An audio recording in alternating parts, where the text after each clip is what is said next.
Thank you. If we'd all rise for the Pledge of Allegiance, please. I pledge of allegiance to the flag of the United States of America and to the republic for which it stands, one nation, under God, indivisible, with liberty and justice for all.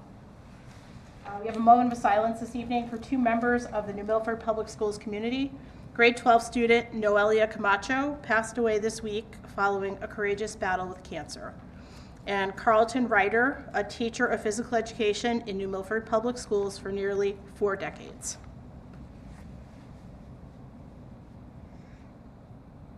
Thank you. Our condolences go out to both families and friends. Public comment. Is anybody here? Okay, we'll close public comment. I'm going to turn it over to you, Dr. Parlato. Thank you very much.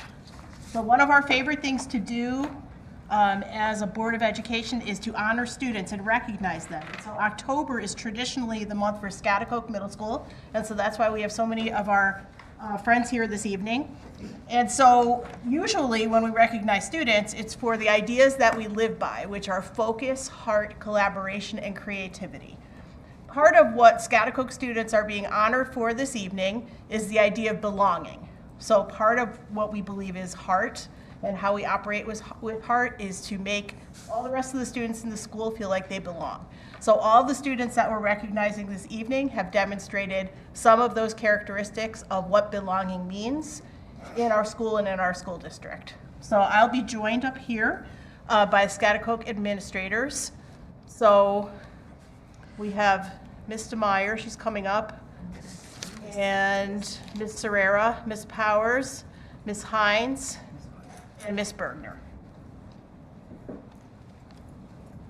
This list is not alphabetical, and that's okay. So it's just, sometimes you're expecting it. So take a photo, I think. Yeah, so when you come up, you will stay up here, and we'll take one big group photo all together. So we are going to begin with Emma Herrera, and she's in grade 8. Is Emma here? I'll say a few words about Emma anyway. So Emma participates regularly in class. She demonstrates a positive and welcoming demeanor with peers and adults. And she sets achievement and behavior goals for herself. She's welcoming to students and invested in her own success. That's Emma Herrera. Hey, Emma. Next, we have Jeremy Torres Pula. He is in grade 8. Jeremy is a peer advocate. He goes out of his way to assist others who are struggling to find their way. He's very friendly and well-spoken. He has stepped forward to be a voice for students with a language barrier, allowing simple instruction to be provided in a timely manner. Jeremy Torres Pula.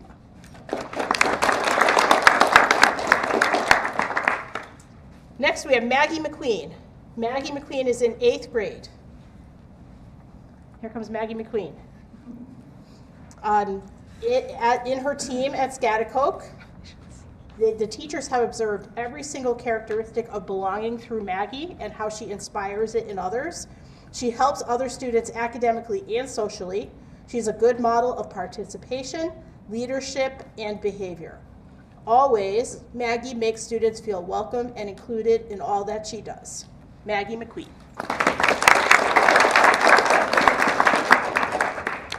Isabella Espino. Isabella is in grade 6. Isabella is a role model for her peers. She is kind and always willing to help others. She goes out of her way to assist her classmates with classwork and their sense of belonging at Scotticoke.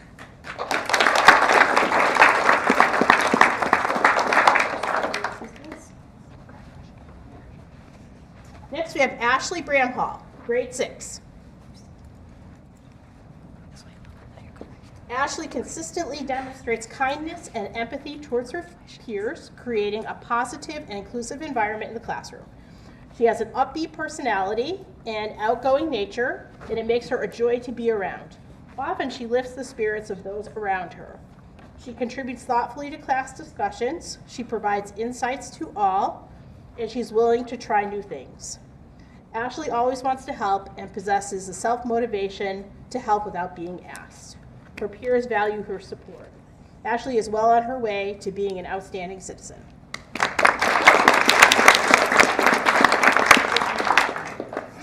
Matias Campoverde Zarate.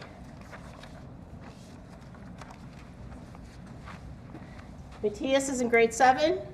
Matias is excellent at creating relationships with his peers. He is easily a friend to anyone he meets. He goes out of his way to make sure all of his peers are welcomed in all situations. He's a natural mentor, a good friend, and in general, a standout individual. Matias cares very much that his peers feel a sense of belonging and will volunteer to translate, even attending curriculum night to help parents understand the rigors of middle school. Matias wants to help, and as a result, he has assisted many students in navigating the struggles that not only being in middle school brings, but also to help ease the pressure of being a multilingual learner in our community. Matias Campoverde Zarate. Next, we have Sarah Muckerman. She is in grade 8. She was nominated through her physical education teachers, Mr. Hibbard, Mr. Wall, and Ms. Blood. Sarah, in a physical education environment that sometimes is a little quote-unquote chaotic, Sarah always shows good self-discipline. This is the Schaghticoke motto of being kind, safe, and responsible. Her teachers thank Sarah for being a positive Schaghticoke community member. Sarah Muckerman.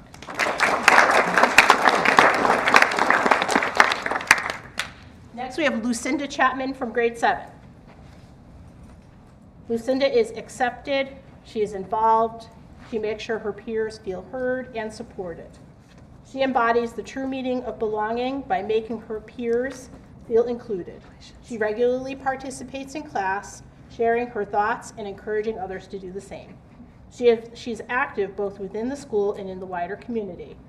Lucinda builds strong connections wherever she goes. Her genuine respect for peers and adults creates a positive and welcoming atmosphere for everyone around her. Lucinda Chapman.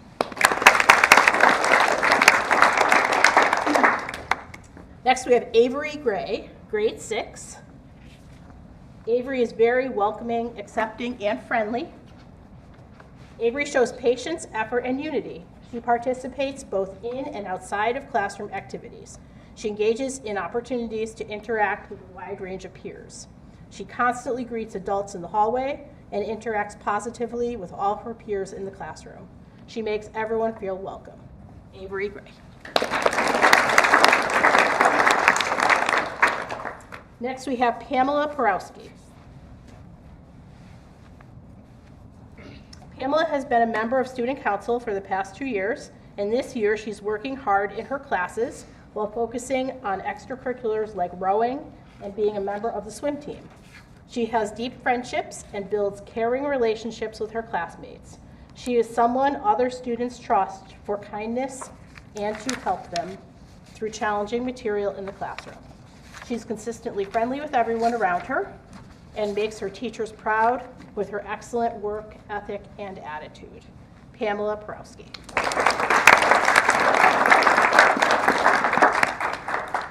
Stella DiGregorio. Stella is warm, friendly, and always has a smile on her face, just like right now, which helps to foster a welcoming and inviting atmosphere in the classroom and throughout the school.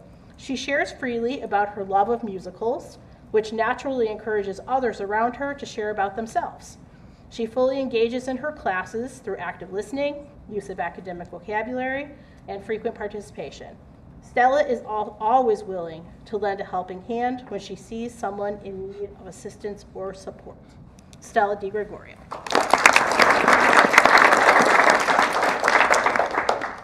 Erin Zeller from grade 8.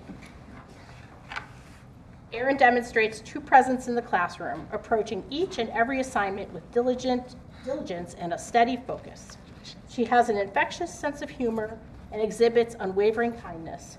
These characteristics help to foster a sense of warmth and community in the classroom. Erin works actively with her peers and is always willing to help others. Erin Zeller is in grade 8.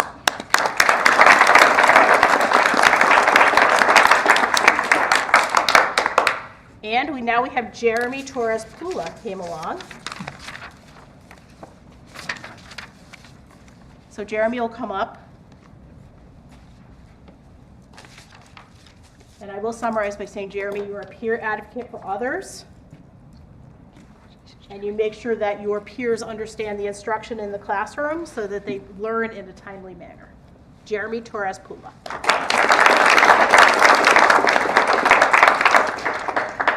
So these are our October ideal students from Schaghticoke Middle School who demonstrate focus, heart, collaboration, and creativity. Emma's here too.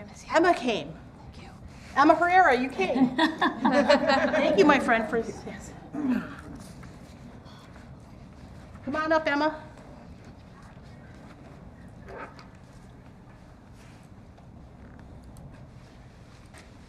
Emma has patience and kindness. Congratulations. She's a role model for all of her peers, and she's welcoming and invested in her own success and, importantly, that of others. Emma Herrera.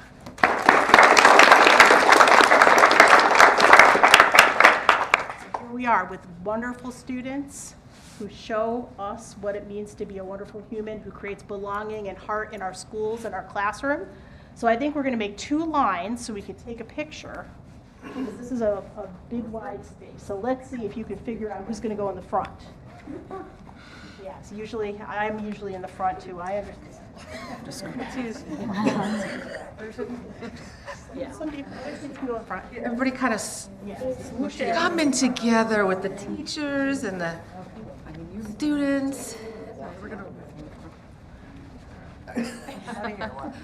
How's that, Mrs. McIntyre? Everybody, can you look at me? Can you all see me? Yep, I want you to come over just a little bit, right there. Yep. I want to make sure I can see everybody's beautiful faces. Okay, ready? And say cheese. I love school. I love school.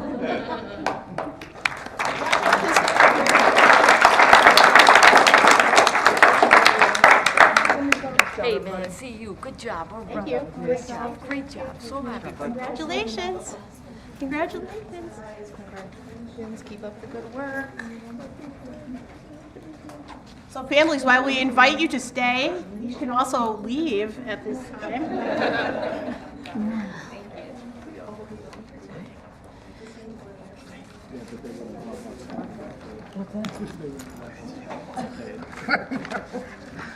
Thank you guys so much. Woo! Great job. Great job.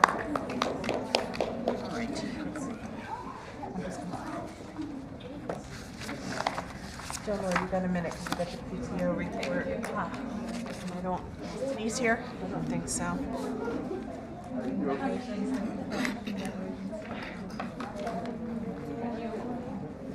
Did you? She did, yep. You already did.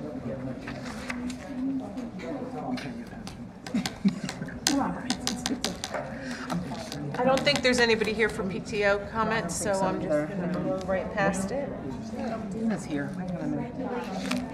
And we're going to have our student representatives do their report. So tonight we have Penny Morrissey, right? And she's a senior. She was with us last year. Yes. And then Mark Porter, he's in 11th grade, and he's going to join us this year and next year. Welcome. You're already signed up. You signed up. Welcome. You guys can go ahead. Yep. All right, so from Northville, we had no update. From Hill and Plain, they had an all-school assembly focused on respect and personal space. A big thanks to Miss Becker, the music teacher, who wrote the new school song that the students performed with their mascot, Arthur the Bulldog. Students and staff who showed the school's core values are being recognized as top dog, with their names displayed on an office fridge. Teachers also nominate core value citizens who have lunch with Miss Calabrese and receive a special bracelet and certificate. The 3rd annual Spooky Reading Night is coming up, where staff read to students and families, and then they can enjoy math games in the cafeteria.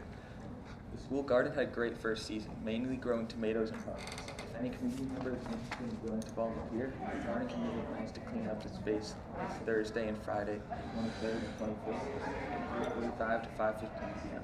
Bring drink, gloves, and pruners. All are welcome.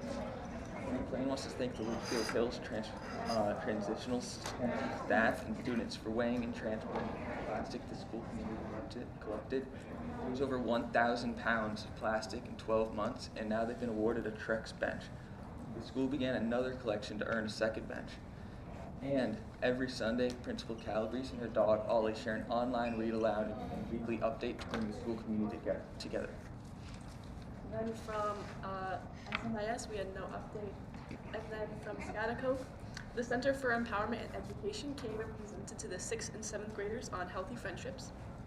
The 8th grade students saw presentations from Henry Abbott Tech, Chippewa Valley Agri-Science, NMHS, and NMHS as they start thinking about the transition to high school. This week, the 6th and 8th graders went on field trips. 6th grade went to the Beardsea Zoo, and 8th grade went to the Litchfield Historical Society. And that the fall athletics have been in full swings with all of their teams practicing and playing hard. And then from NMHS, on October 8th, NMHS welcomed 83 new members to its chapter of National Honor Society. They celebrated inductees' superlative academic achievement, leadership acumen, excellent character, and voluminous community service hours. The highlight of the night was lighting the candles. NHS now has 110 members and offer tutoring to fellow students, volunteer at local food banks, and lead community service activities. NHS Rotary Club recognized Ava Newman as the Student of the Month, nominated by the Business Department. Milford High School juniors and seniors attended the NEACA College and Career Fair at University of New Haven. Info to engineering design students began building their projects in Mr. Jones's class. For athletics, the girls varsity field hockey team is advancing to the SWC semifinals against Pomprog tomorrow at 6 p.m. And the boys varsity soccer is also headed to the semifinals and will compete at against Weston on tomorrow also at 5:30. The Math Honor Society inducted its newest members. And on October 16th, 9th, 10th, and 11th grade students participated in the PSATs. That's good. Thank you. You guys are free to go. Run. Thanks, guys. And then we're going to move on to approval of the minutes. I need a motion to approve the following Board of Education meeting minutes, the regular meeting minutes for September 16th, 2025. So moved. Sarah. Brian. All those in favor? And that's everybody. Thank you. Superintendent's report. Dr. Parlato, that's you. Thank you very much. October is one of my favorite months of the school year. We are settled into our routines, and so much of the planning that we did in May and June and throughout the summer is in full view in October. For example, our grades K to 3 teachers are hard at work using our new reading program, Bookworms. We are in our 3rd year of a new math program for grades K to 5, and the 1st year of a new math program in grades 6 through 8. We have defined high-impact instructional strategies for grades pre-K to 12. We've revised our vision of a graduate so now that it is a portrait of a lifelong learner. We have model lab classrooms in grades K to 12. And over the next few weeks, teachers will learn about our district-wide purpose frameworks to use in their lessons. All of these items work to support student learning and create consistency across the district. We'll provide examples of this work going forward, especially as we begin to talk about our district's performance as we go into November. Thank you. And my report is not a lot. I'm just happy to report that our capital reserve withdrawal has been completed. Correct, Anthony? That's correct. And Matt, you're on your way with Rex and everything else, right? Correct. Perfect. When we'll move on to the subcommittees. We'll start with policy. We did not have a policy meeting. Let's get more simple. Dear Jesus, thank you. Sorry. Yeah, and I do not believe that we have any policies on the agenda for tonight either. So there you go for policy. Committee on Learning. We heard about 15, I believe it was, course proposals from the high school. And the administrators aren't here tonight, but I wanted to thank them for continually kind of thinking outside the box and trying to meet students' needs. Some of these courses are very interesting and not what you might expect to see. So I think they're always trying to fill the need. It does not require additional staff, just as a side note. Facilities? So I have nothing personally to report because our meeting was also canceled. However, later in the evening, Mr. Cunningham will be giving us an update on the status of ongoing projects, especially those projects that he was able to get moving now that our capital has been freed up. So we look forward to that later. Thank you. And operations? Same here. We did not have a meeting because we had, yes, it was overlapping. So anything tonight financial, the monthly reports, obviously they come before the board each month, and operations usually takes an opportunity to review, so it'll be open for questions. And we'll move on to discussion and possible actions for the budget position dated September 30th. I need a motion to approve the budget position dated September 30th, 2025, purchase resolution D-799, and request for budget transfers. Ryan, Eric, all those in favor? Question? Oh, sure. Sorry, discussion. We didn't have it at operations, we didn't have operations, did we? No. Okay, just. I'm in the same boat. Everybody's really quiet, I'm like, just for clarification, Anthony, please, on page 404, for the capital reserve account, that's reflective of 9/30/25. It doesn't reflect the dollar amount that was approved, correct? That's correct. So that number will be brought to us, that statement will change coming next month, and that will reflect what was approved at the council meeting, so the board is aware that number will change. For the public and actually for the board, when we take a look at the turf field replacement, that also does not have our 24-25 end of year balance that we have designated 50,000, 100,000? 100,000, which if it's matched by the town, that'll put us at almost $1.1 million towards the turf field replacement. We are ahead of our target and the commitment to the community on that, and I think that that's worth noting. So I wanted to kind of put that out there. I had a couple line item questions on this, but if I'm not gonna, I usually ask it at operations, if the board is okay with it, because we're going into budget, I can just email and then you can bring them back rather than go through some of the line items. The chart on the bottom left, capital reserve will be updated next month. The chart at the bottom right, turf field, will be updated after the audit in January. January. Are there any other, I just have a budget. Okay. The other questions, Anthony, if I may, the ESG. Yes.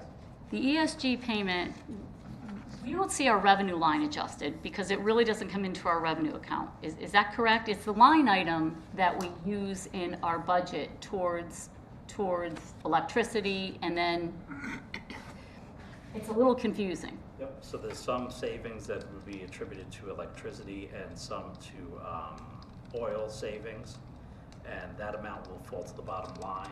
We don't have a offsetting revenue. That's my point. Whatever we don't pay to whatever vendor provides the commodity, the balance is then used, falls to the bottom line, is used from fund balance to pay the Bank of America payment each year in December. Thank you, because how would we gauge that in our revenue if we don't know what it is and we have no idea? So that's why I was asking that question. I have one question on budget on the last page, and that, yes, exactly. The budget transfer page, if we may. So we have a request out of DOI due to savings to go out for an RFP, Dr. Parlato? That's correct. I think this is great, a way to do it. Did we have discussion at the board over this, or is this, I don't recall us kind of pushing it forward in this way. So no discussion about the RFP itself or about the agri-science budgeting? All of the above. I don't remember having the conversation at the board of that we are going to to kind of, I mean, a savings is fantastic. And if you can pay for, you know, a research or getting that information and it doesn't, you know, have an additional cost. Correct. I'm in favor of that. But I'm not quite sure where we had the culinary discussion, other than possibly in budget. Did we have it? I think in the summer, we talked about it in facilities at the very least. Okay. Yes, it And was discussed. And that we would fund it and get the information, you know, how much it would cost and do a plan. so the point of this RFP is that we're trying to figure out what can even exist in that. Absolutely, absolutely. But this is not an additional cost. In other words, we're taking money that we saved through this expense that we had anticipated, and we're shifting it towards that research. Yes, because the state set the tuition for agri-science at a certain rate. We had it budgeted higher, and the state is kicking in more money for agri-science tuition. And so we're using that money that's in that line, that's extra for this RFP for the culinary classroom. Just to be clear, I don't think during facilities we discussed an actual budget for this, did we? That's my point, the dollar. And that's why I'm trying to be clear. I don't think. Where the money would come from, no. Right. That was my point. Yes, no, we didn't talk about that. So in this case, you have identified a funding source to move this forward. Correct. Thank you. I just have one last question. It's on the purchase resolution D799. The athletic transportation invoices out of general for the Milford High School. How is that different, and I'm sure it is, than the actual anticipated athletic transportation? The difference is the ones that have already occurred, that we've had to sub out to Liberty, that All-Star or any other vendors have not been able to provide. But then we have yearly anticipated, in which we're already earmarked. Right, that's additional going on into the future. Okay. And we're paying that. We anticipate paying them. The one that's there for Liberty, we already have invoices that total that amount. Okay, okay. But it's the same service, is that fair to say? Same service, different vendors. Okay. The reason why that this appeared here is I think Liberty had some delayed billing. Got it. And once the total amount gets over the $5,000, I need to show it here. Versus maybe last year in the past, they billed us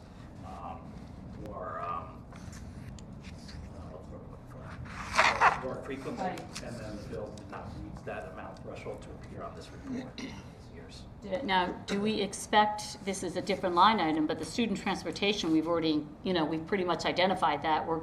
We have some funds left in that line item. And how is that identified? Meaning, we know what our yearly contract is.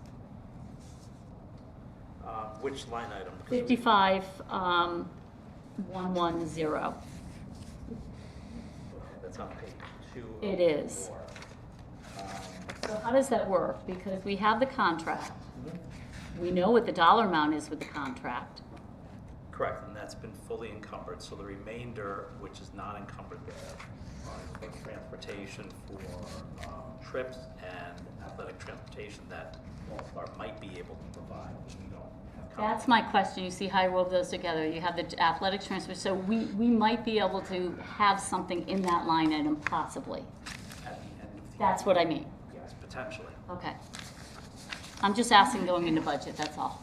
Where does that fund go if it's not used? Where does that line item go? It falls to the bottom Bottom line. Everything else. Into and then- capital reserve. And then we push it into the capital reserve. Okay. Exactly. Thanks for your time on that. Okay, we're going to move on to. We need to vote on the Oh, motion. sorry, all those in favor? I messed it up, sorry. That's No, you didn't. Yeah. And that's everybody. All right, we're going to move into course proposals. A lot of good Bunch stuff. them, yeah. Do you want me to read them all, or are we all good? Okay. Readable? As stated. Okay, I need a motion to approve the following curricula. And I'm going to, Course proposals. what's that? Course proposals. Say curriculum? Curriculum. These are course, okay. Sorry. Course proposals. Course proposals that are listed Yeah. here in 10B. So moved. Second? Who was first? Sarah? Sarah and then Dean, I think. Any conversation? It's outstanding. These are great. All those in favor? That's everybody. We're going to move on to another motion. I need a motion to approve the leave of absence request for Mrs. Vilma Alonso, New Milford High School Secretary, from October 14th through the end of the 25-26 school year for personal reasons. So moved. Second. Brian, all those in favor?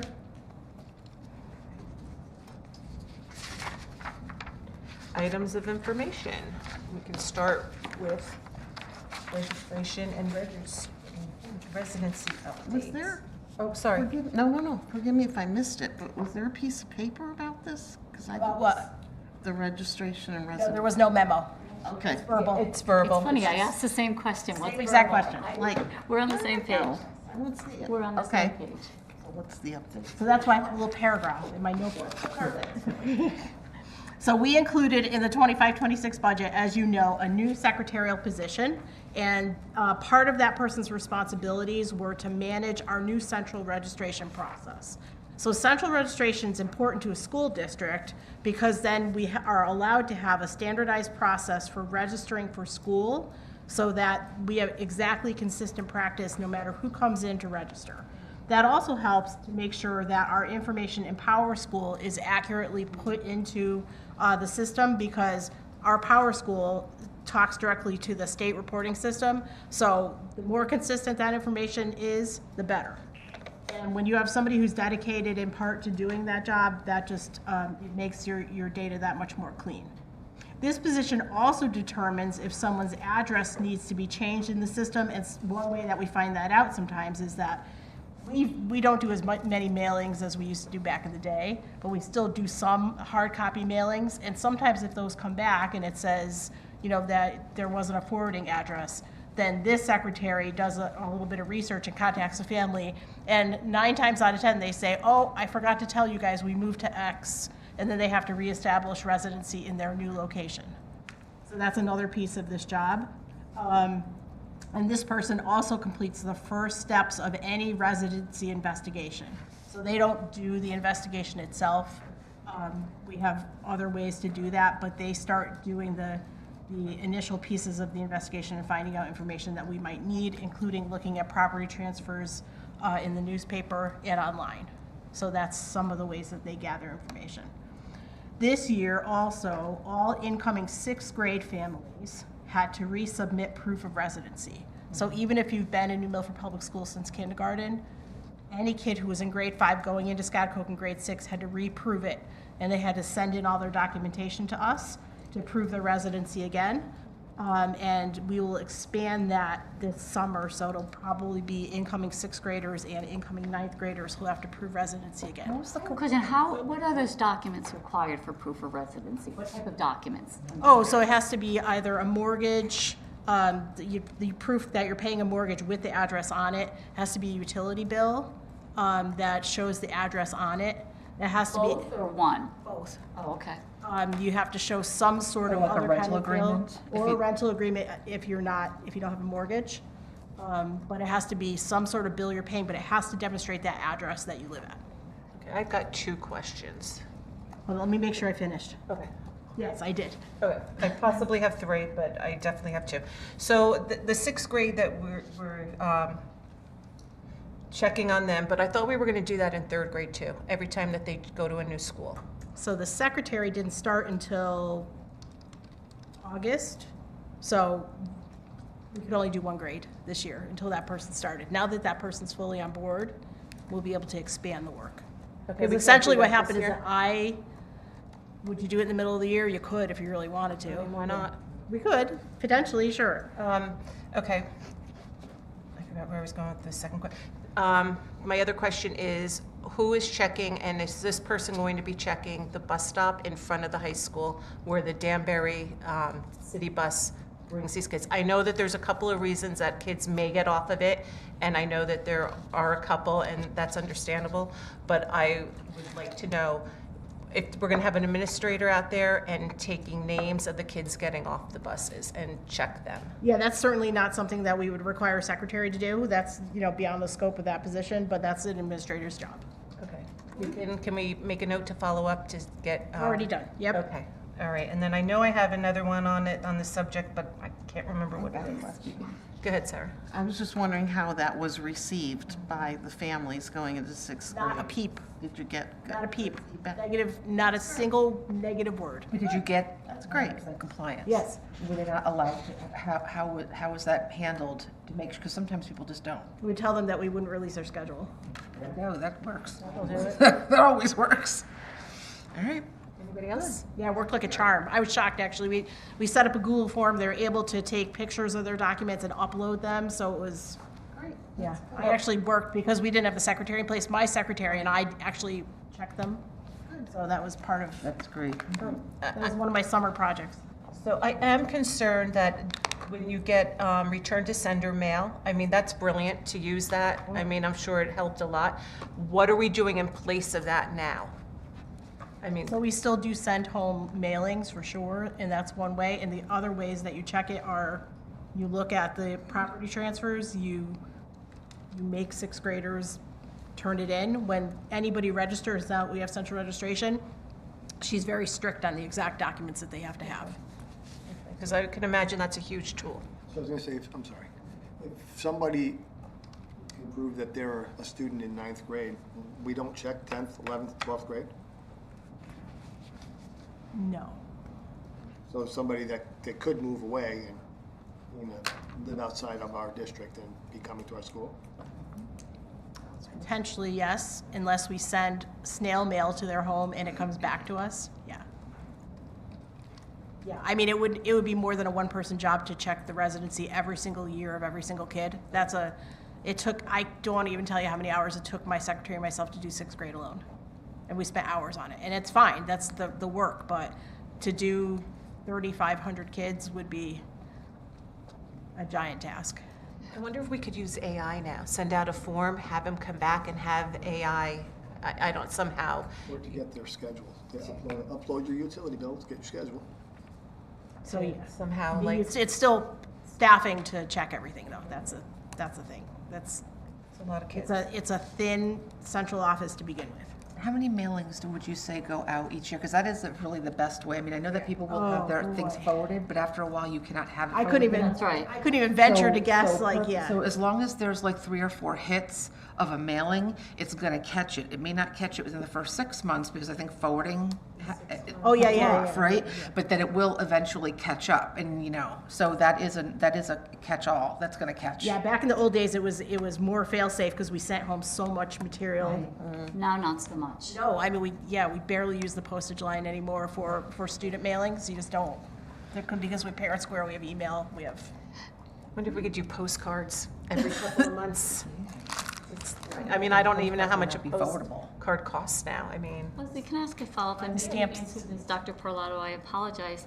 Out of the sixth grade initiative that we did, you. Correct, yes. Did you, how many, what was the percentage, or what was it, was there an amount that we couldn't, I mean, That didn't live here? yes. Are you, Or, can you say, or I'm just curious? yeah, I'm just being careful about anything that might be personally identifiable. Then don't. No, so there There were some. were some that we had to investigate. Okay. Wow. Okay. And I absolutely would not want to, put you in that situation. But the point is, when you designate a certain job description to an individual that has been added into a budget. That's point So five of that people- job, yeah, that, People want to quantify if it's actually working. for sure. So I wanted to diplomatically ask, is it working? And, we can certainly add to that, but there were cases that we definitely identified. Yes, and I would say that it's also having somebody in that position, keeping in mind that half of her position is registration and residency, and the other half supports Holly's office, making sure that it's avoidance, right? So she is strict Exactly. enough with checking the documents. There are people who didn't come back. Exactly. So they came on one day and they said, oh yeah, I have to bring X, and then they never returned again because they realized that we were harder. Yeah. Thank you. I think that's a message that. So I'm trying to do the math in my head, how many kids we have, if, never mind, I'm not gonna go there. Yeah, it's hard, it's a hard number. It's fine. Yeah. I mean, it's also important to know. I mean, a number is not identifiable, so no, I mean, a number is not identifiable. If we have 100 kids in a class, saying that there were 3 that were turned away is not identifying any family. That's correct. But fair enough, if you were to take that number and take a 0.5 out of that salary schedule, do you see where I'm going? Yeah, that's And take where I the- was going. And take the per pupil piece. Do you see? I know, but I think that, yeah, you You know where I'm going, that basically there was an effect. on There's putting value that job- added. There's no doubt that there's value added. value added. Primarily, 1, we are careful with residency and registration. 2, our data is much better now. That's another. Sometimes it is nobody's fault, but I might, if I'm in Northville or wherever, whatever school, I might register a kid a certain way and fill out a box a certain way. Totally. But now we have 1 person, so our data is nice and clean. 100%. Not that anybody ever did anything wrong, but it's just the human nature that you're busy in school offices. It's always hectic. Yeah. I'm just wondering if we could bump up the position to full-time for residency, if we're finding that there's a need for that, if we're coming across a bunch of kids that really aren't here, and we're making up the money by removing them from our district. Yeah. Food for thought. Yes. Not now, no comment, we don't need to. Anybody else? Okay, pathways and exploration of SMS. I'm sorry, SMS. Yes. So this is just an update that we talked about at Committee on Learning. And so we had a STEM teacher at Scotticoke. That teacher resigned in August. And so that was hard to hire for. So we had no pool whatsoever that was viable. And as you know, we don't want kids being in study halls at Scotticoke Middle School. So we were able to pivot and create a course right now that's called Pathways Explorations so that it aligns with the pathways work at the high school. And we were able to hire for it because we opened it up to a bunch of different certifications, including a school counselor. And so there are more school counselors out in the world who are seeking positions. And so this person's a school counselor by certification, which allows her to understand the career readiness aspect of the job. And so that's what we were able to do to make sure that the kids weren't in study halls and getting some programming that is important and that they enjoy.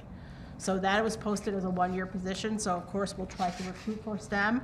And STEM is just hard to hire for in general, but if we post earlier, we'll be able to post anticipated in April even, to see if we can hire someone. Dr. Parlato, is that a graded class? Yes, for sure.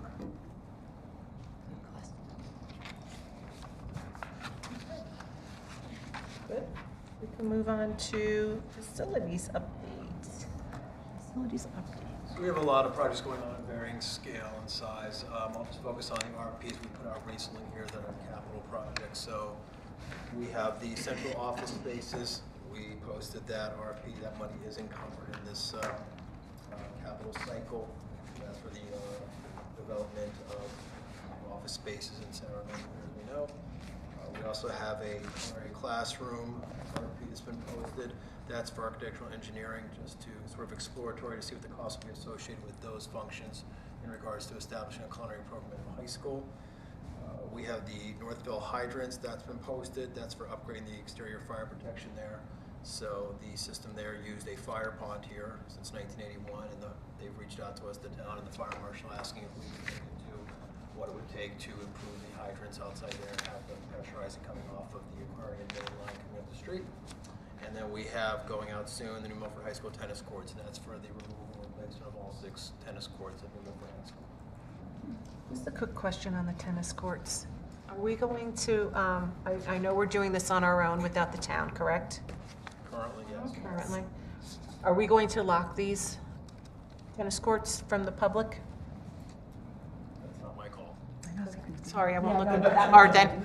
That's certainly a discussion for another day. That's a discussion for another day. Okay, we'll Yeah. put that on the, okay. I have a quick question for Matt.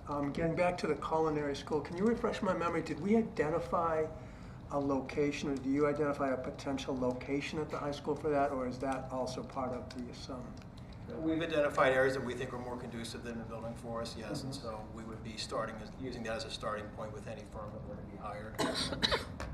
Obviously, as part of that, they're going to look to where our utilities are in respect to that, what would it be like to have fire suppression, egresses, the space necessary. So they come back to us and say, we would actually recommend you try to develop this other space, but as you know, the high school's full, it's limited, so we do the best what we have. So that will be part of the study as well, correct? Yeah, but like, as I said, Place that makes more sense. We've gone to school, we've gone with the administration there and said potentially what areas would you feel comfortable in us allocating for this. So we'll start that, as I said, for a base, and we'll sit there and see if that's conducive to the actual project. Great. And thinking about the future expansion potentially of the program into a production class where, we might have like a little store where we sell things out of it, or a little bistro where we have tables on a sidewalk, or just thinking about all the possibilities. So, but at least we'll know, right? And for me, it's like Christmas morning, right? I love this project more than we could ever imagine. I want it to be built tomorrow, but we're just getting information. And I'd just like to say it's very exciting. All of us on facilities were delighted to hear this idea, but we're glad that it's moving faster than we expected it to. At least we'll know, that's all. Yes. Anybody else? Go ahead. I just sit here and I don't think it's anybody that's in this room now, but it's just so kind of ironic that we had foods and cooking years ago. We had it at Scatticoke. It got all ripped out. I don't know whose idea that was, but we took it all away, and now we're bringing it back, and I'm glad it's coming back, and I'm sorry we ever let it go in the first place.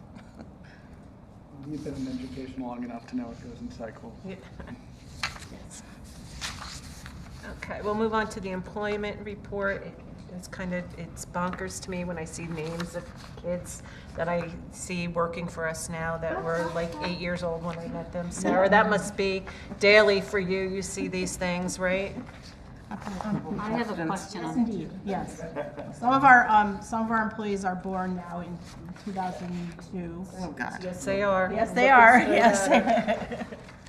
I wanted to know how many paraprofessionals, student care workers, and one-to-ones are we down now? And how is that affecting our ability to fulfill IEPs and 504s? Well, and Dr. Culkin certainly can chime in. We do our very best to make sure that especially students with very significant needs are covered. I don't know how many off the top of my head were down. You might, and I can look it I up. don't know off the top of my head, but I can share with you that we have contracted with some staffing agencies to fill in when we're not able to do direct hires.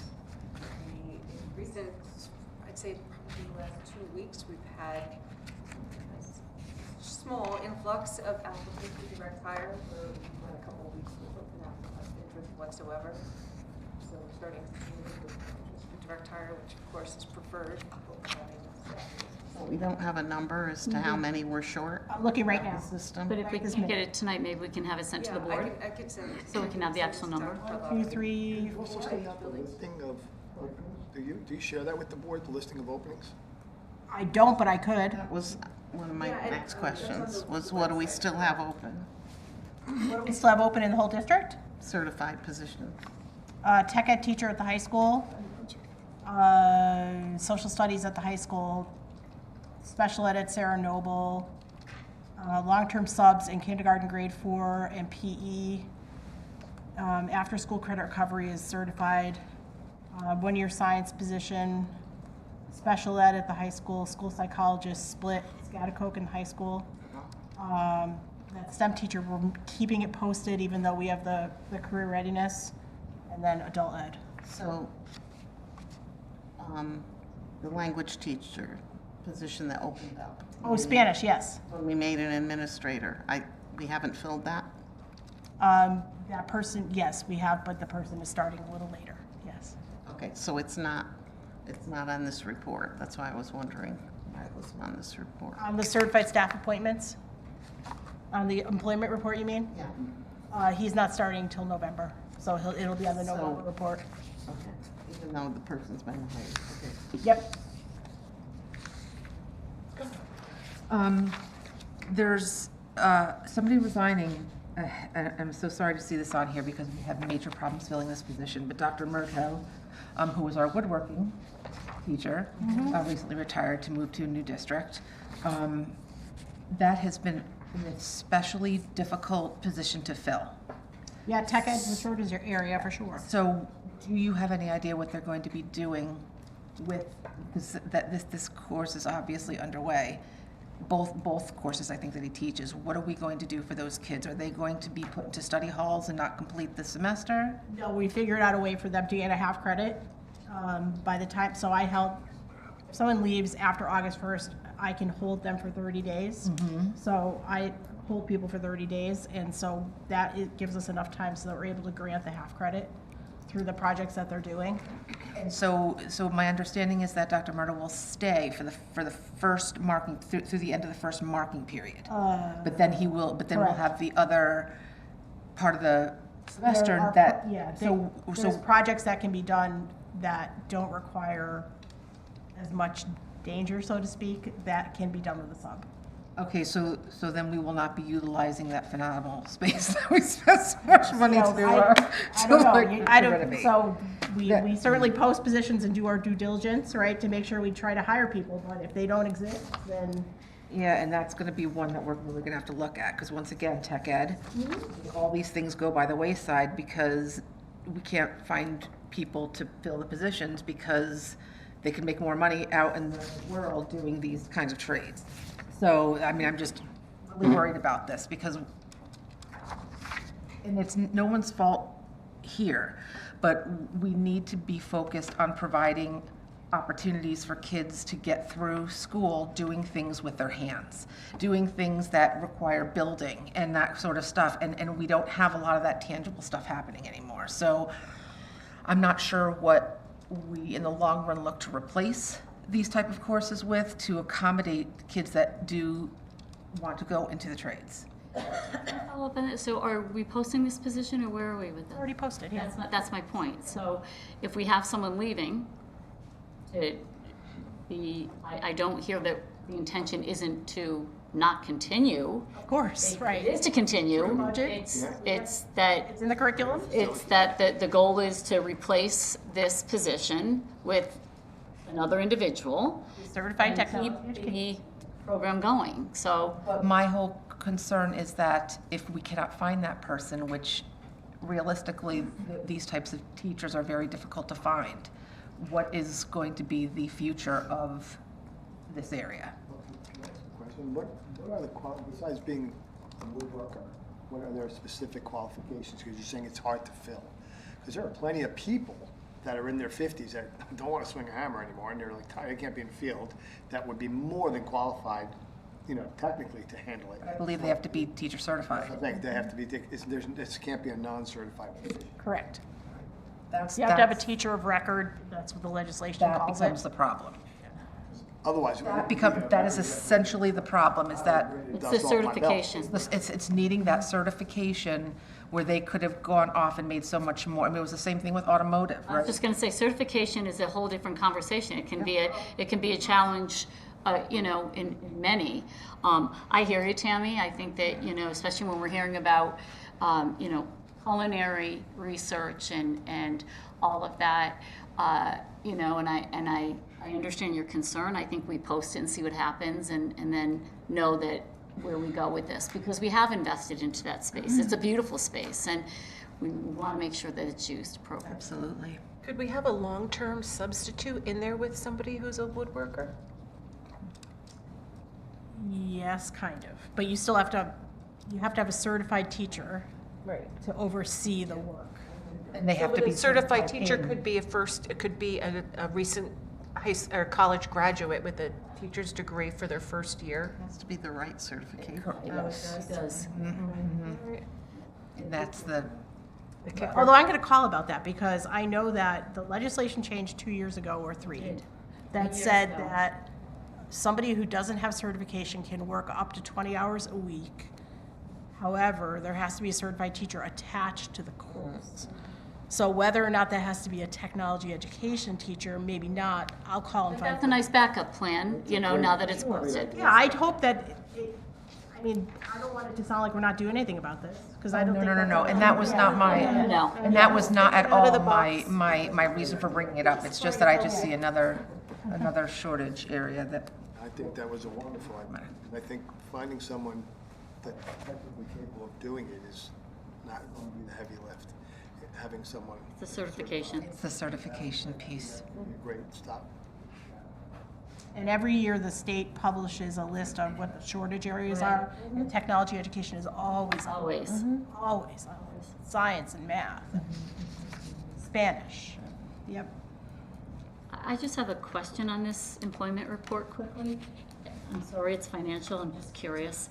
Anthony, under the school nurse, we have a salary posted, but it's replacing a contractual service, and there's no dollar amount to that contractual service.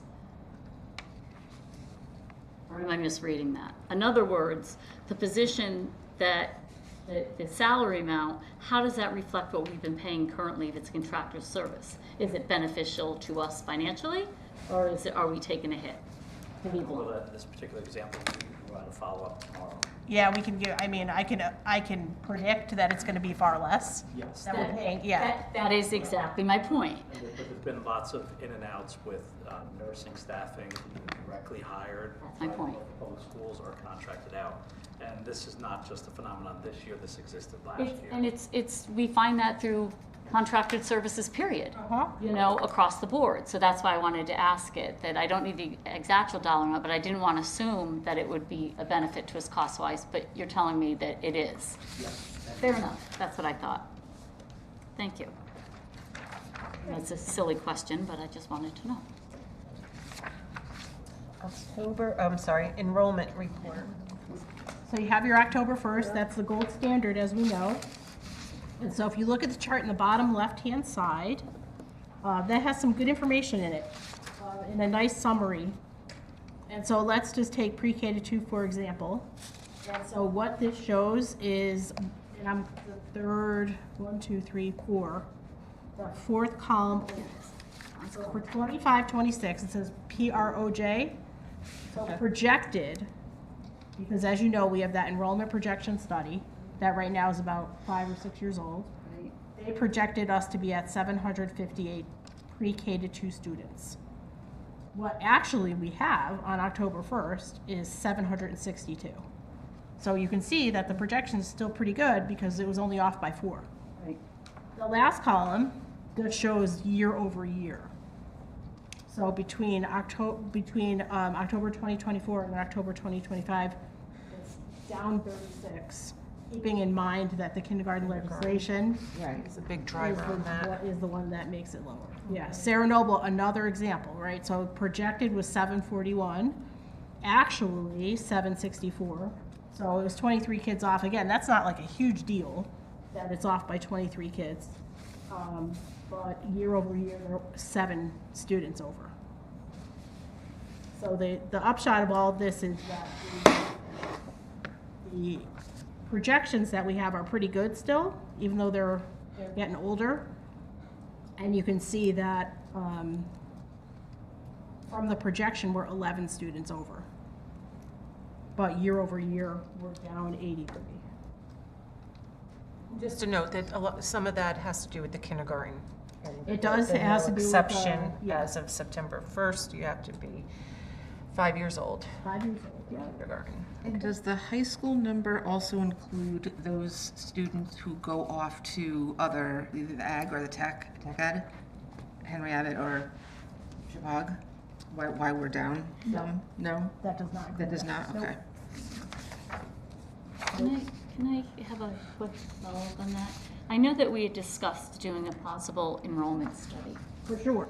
And coming into budget, not that I'm asking this to go into the budget, but I do think that it is time for the an enrollment study affects the entire town, And so I would hope that when we have discussions with the town and wherever we go, that we might be able to find a way that we can collaborate on, because the town graciously at one time had paid for one of the studies at one point.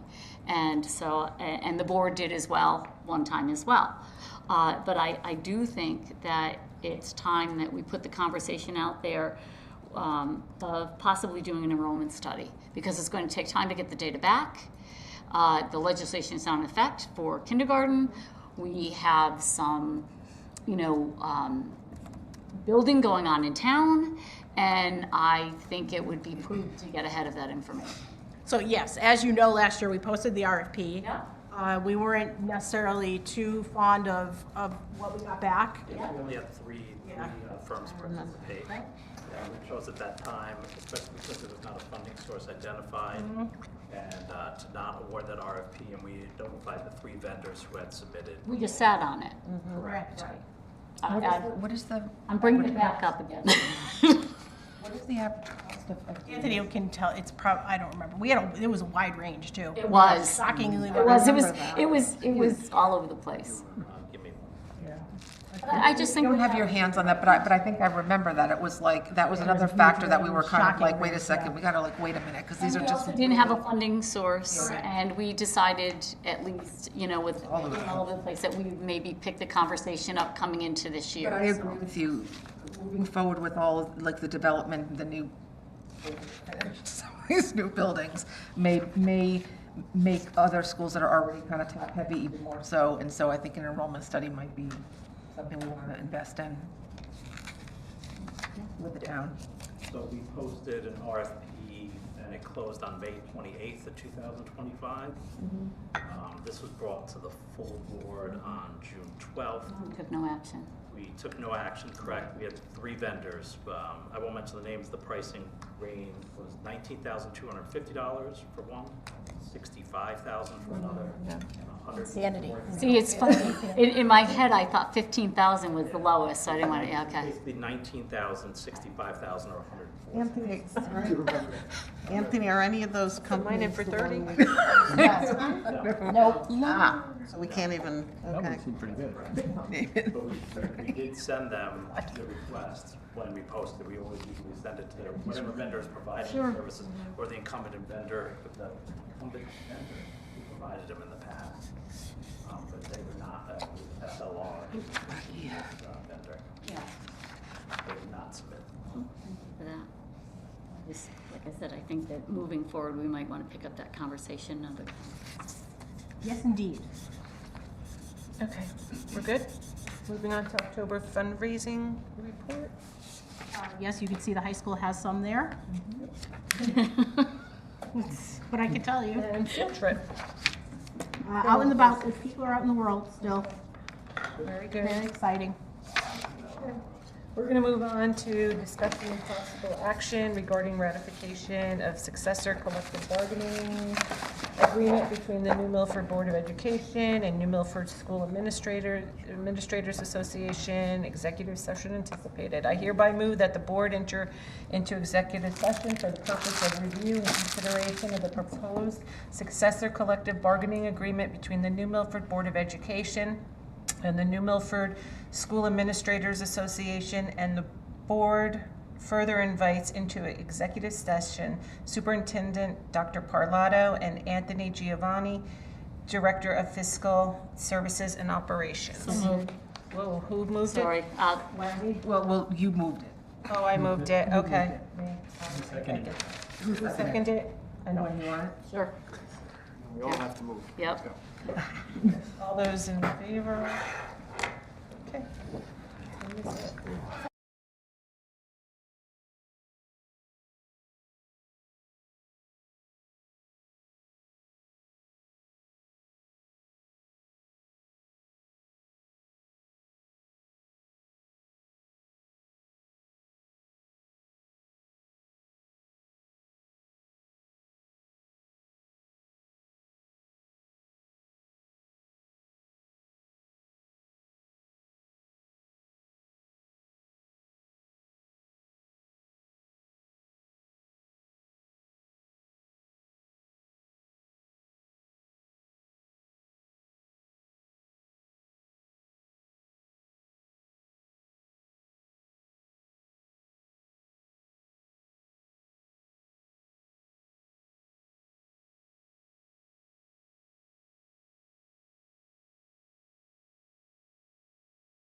What? Yeah.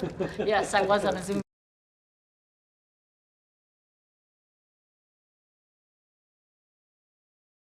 Oh, no doubt. No doubt. Audio's on. Oh my God, Janet, the snacks are too healthy. Oh. Put it out. Chocolate and lots of it. Okay. I hereby move that the board ratify the proposed successor collective bargaining agreement between the New Milford Board of Education and the New Milford School Administrators Association and authorize the board chair to execute such collective bargaining agreements subject to any necessary legal review and non-substantive changes. Second.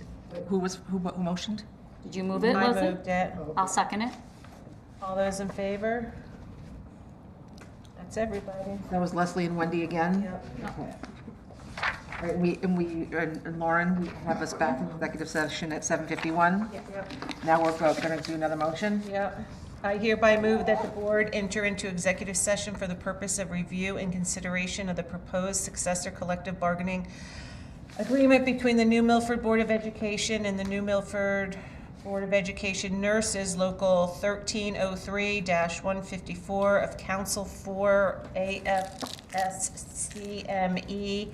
AFL-CIO, and proposed memoranda of agreement between the board and the union relating to the same, and that the board further invite into executive session Superintendent Dr. Parlato and Mr. Anthony Giovanni, Director of Fiscal Services and Operations. So I moved it. Eric, you're seconding it? Yeah. All those in favor?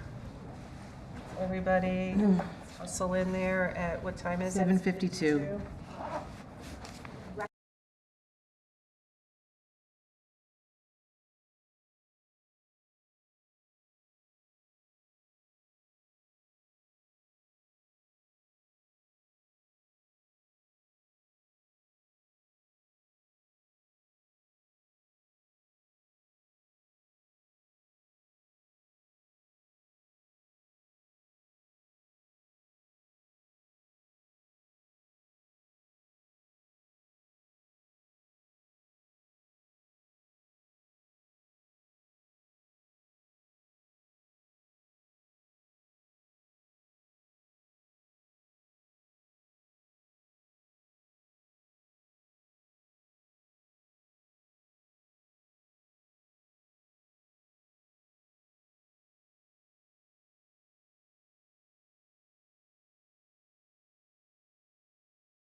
Does that sound good? Sounds good.